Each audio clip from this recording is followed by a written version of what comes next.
Бүгін 11 ноябрда Кыргыз Республикасынын Министрлер кабинетинин төрагасынын орун басары УКМК төрагасы Камчыбек Ташиев Ош шаарына кирүүчү альтернативдик жолдун курулуш иштеринин жүрүшү менен таанышты.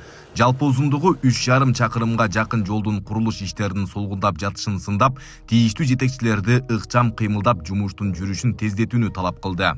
Булардын асфальт укладчиги гана жок болуп атат. Болсо 2 күндөй эмес. Мына азыр берсеңиз азыр берем деп атат. Бүгүн 12 ноябрь. Дагын деле жүрөсүз.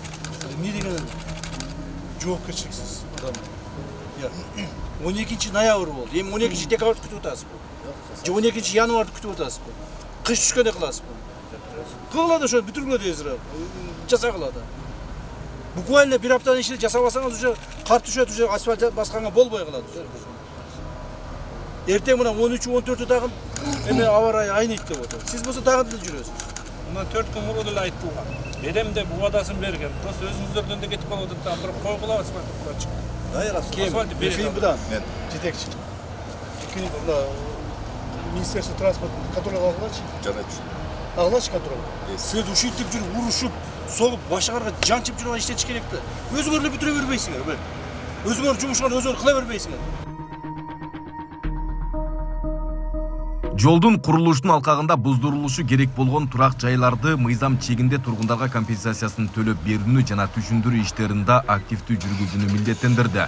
Эгер жолдун курулуш иштери ушул жылдын декабрь айында бүткөрүлбөсө, тийиштүү чаралар көрүлөрүн эскертти. Жол жана компенсация дейт, ошолор менен канча үй бар? 28 үй бар.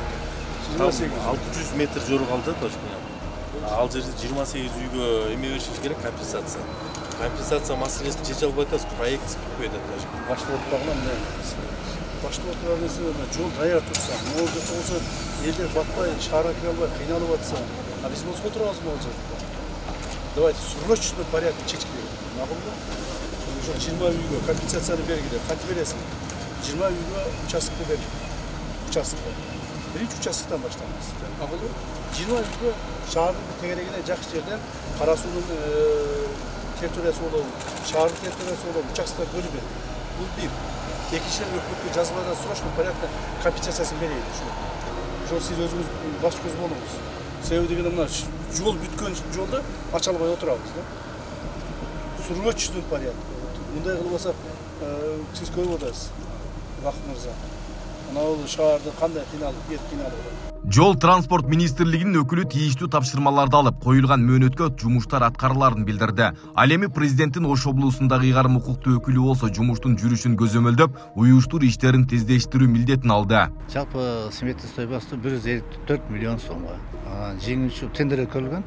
Теңүүчү жоопкерчилиги чектелген коом Вегастрой деген утулган. Былтыркы жылы башталган, бүгүнкү күндө азыр биз 2 километр 600 метр жерди 2 слой асфальтын алып бүттүк.